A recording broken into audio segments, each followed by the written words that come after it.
Welcome to the Michigan Cable Telecommunications coverage of the inaugural Governor and Mrs. Snyder. Well, thank you. It's great to be with you, Colleen. Thank you. First off, let me address this to you, Governor. You spent a long time during the election talking about Michigan and what your plans were for Michigan. Can you talk about it one more time? Sure. Well, Colleen, I'm always happy to talk about it because I think it's important. Because it's about Michiganders coming together, and it's coming together behind a vision for a future for our state. And the future that I've outlined for Michigan is it's time to start a new era. It's time for the era of innovation. We've had two other eras in our history. We had the natural resources era in the 1800s. We had the industrial era in the 1900s.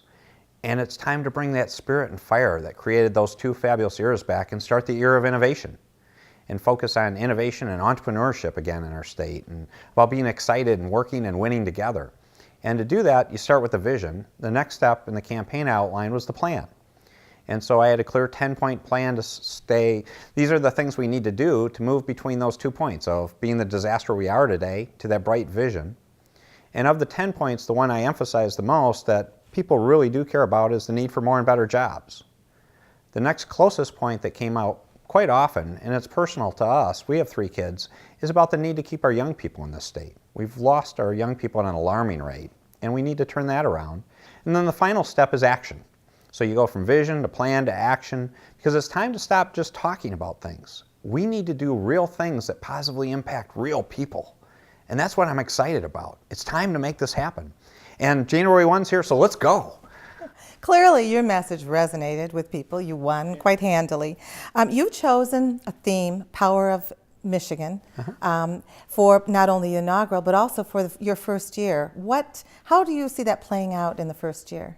Yeah, it's a continuation. It's really building on that theme about the era of innovation. Quite often in our state, we've gotten too tied up in the negative, and we haven't been celebrating some of our great successes.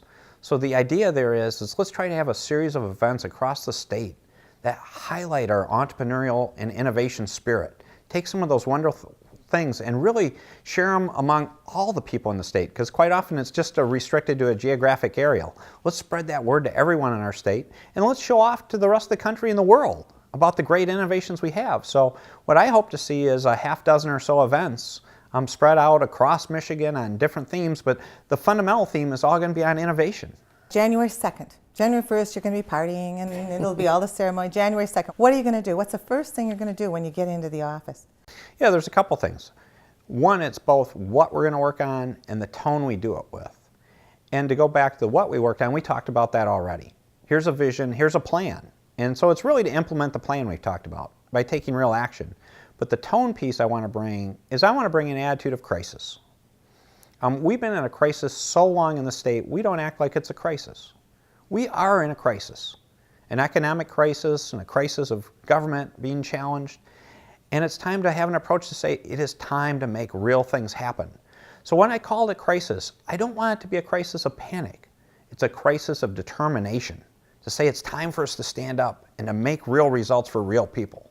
Sue, can you tell us a little bit about your family, your children, what they're doing? Sure. Kelsey is a freshman in high school. Melissa is a sophomore in college. And Jeff has just recently graduated from college in psychology, and he's working on a curriculum program for a school in the metropolitan area, hoping to get a job like a lot of other people. Not in Ann Arbor, the metropolitan area. Southeast Michigan. Yeah, so he can stay in Michigan. Wonderful. And yeah, they were all active in the campaign. It was a lot of fun. Yeah.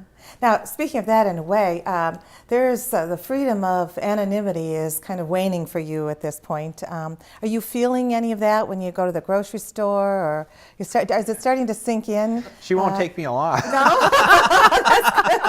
Well, says you have to stay home. Well, they're going to recognize her on her own, so she's only got a little window. I tell everybody I'm going to spray paint his hair black so nobody will recognize him.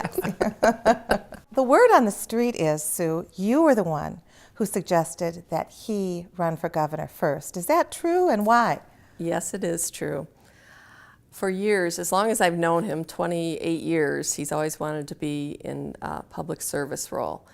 And we talked about it for a long time after we had a family, and we kept saying the kids were too young. I don't want to be in the spotlight and such.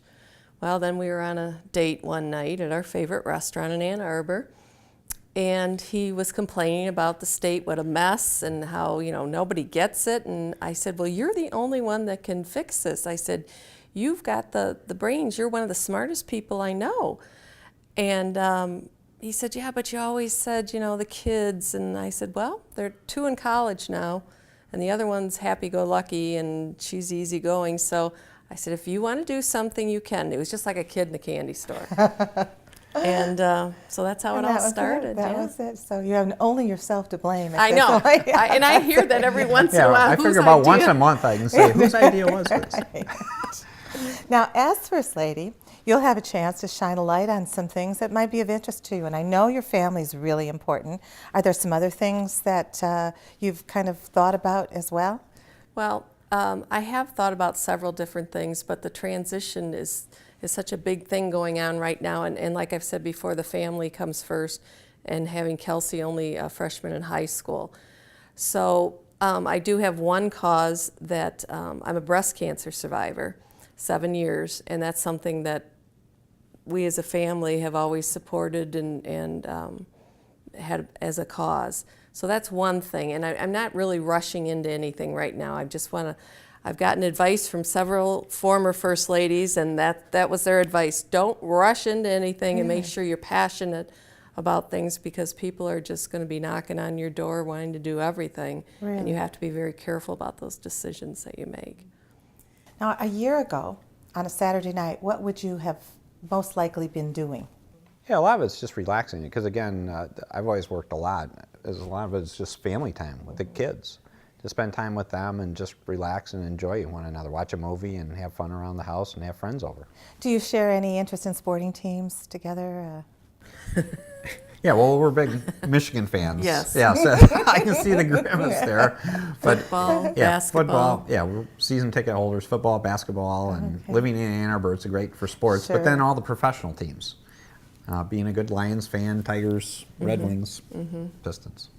Now let's get to the inaugural. Have you got anything special planned for the inaugural? Who in your family is going to be there besides, of course, your children, but other extended family members planning to come? Oh, yeah. Yeah. A lot of extended family. Yeah, no, that's great, because no, we have... You're both from Michigan, right? Right. Yeah, Sue has 2 brothers, and they have families. They'll both be there. My sister will be there, and my nephew and their families, and we have a stepmother-in-law Sue has, so it'll be great. Well, and a lot of friends. A lot of people are looking forward to this, even with it being outside. Yes. Yeah. Do you think there'll be a little role for your children during the ceremony? Have you thought about that yet? Haven't thought too much about that, but I mean, if they want to, and if there's an appropriate moment. One thing I was proud of is during the Republican convention, Kelsey led the pledge. And she did a great job, and that was actually really cool. I mean, I'm a proud dad, so that was the photo I have on my desk now. Oh, that's sweet. And I think they'd like her to do that again. At the end of 4 years, if you feel that you've had a success, what will mean success to you? Yeah, Colleen, I defined that early on, because I think it's important to set that benchmark. Because when I was in the campaign, too often people would ask, what are you going to do right at the start? And I said, well, the real question is how are you going to define success when you're done? And the way I define it is there are 2 questions that I hope people will ask. And the first question is did I do what I said I was going to do? And the second one is did I build an environment for success that's a longer-term legacy that wasn't about me being governor at all, that it wasn't about Rick Snyder being governor, but it's on a positive path where other brighter, smarter people are going to continue that same path. And it's not starting over again or a major change in direction, that we're on that path, that there's future success and wonderful people are going to come take that ball and run with it. That's real success. Governor Snyder, there is a very interesting story about your family and the Capitol building. Can you tell us about that? Oh, sure. Yeah, I'm excited. It's a great story, I believe, in terms of I'm proud of it, in terms of the legacy. And it goes back to my grandfather. And my mother had me when she was older. I was 45, so I never had a chance to meet the grandfather I'm speaking of.